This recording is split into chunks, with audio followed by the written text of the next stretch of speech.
trust him. God's teeth. The scent of cooking rice had never smelled so sweet. Riam's stomach clenched as he stared across the dirt road. An open-air tavern stood empty save for the cook stirring an iron pot over the fire. The establishment was little more than a hut propped up in a clearing, 4 beams supporting a straw-thatched roof. Bare wooden benches offered weary travellers a place to rest between towns and partake of food and drink. Travellers with coin, of course. The only metal Riam had touched in months was the steel of his sword. He was nearly hungry enough to eat that. The proprietor perched at the entrance, whipped thin and wily in his black robe, as he stared down the vacant trail.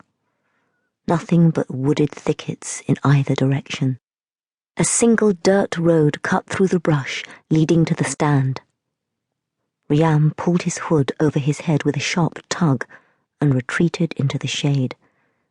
He was too big, his skin too pale, a barbarian in the Chinese Empire. Bai Gui, they called him. White demon. Ghost man. He wrestled with his pride, preparing to beg if he had to. Before he could approach, a mottled shape appeared in the glare of the afternoon sun. The proprietor jumped into motion and waved the newcomer into the tavern. "Huai, Guizhu, huai," the proprietor gushed. His head bobbed as he bowed and bowed again. "Welcome, my lord, welcome." 4 men followed the first traveller inside and tossed their weapons with a clatter onto the table. Their presence forced Riam back beneath the branches. A heartbeat later, he realized what was bothering him. That was no man at the center of this rough bunch, not with hips that swayed like that. He was wrong about many things, but there was no mistaking the instinctive stir of his blood at the sight of her. The woman wore an owl-grey tunic over loose-fitting trousers. A woolen cap hid her hair. With her height, she could have passed for a lanky youth. She affected a lofty confidence as she addressed the proprietor. Behavior appropriate for a male of superior status. Riam knew the rules of status. As a foreigner, he was the lowest creature on the ladder, a hair above lepers and stray dogs.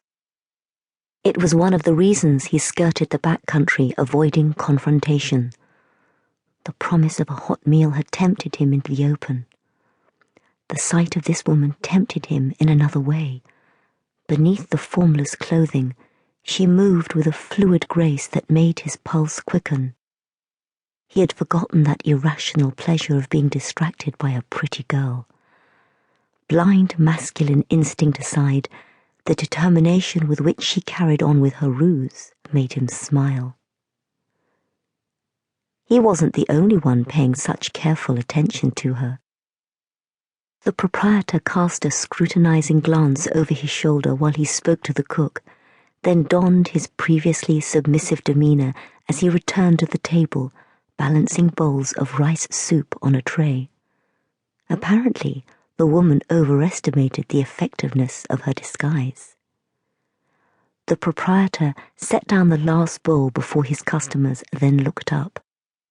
His mouth twisted into a scowl the moment he saw Riam across the road.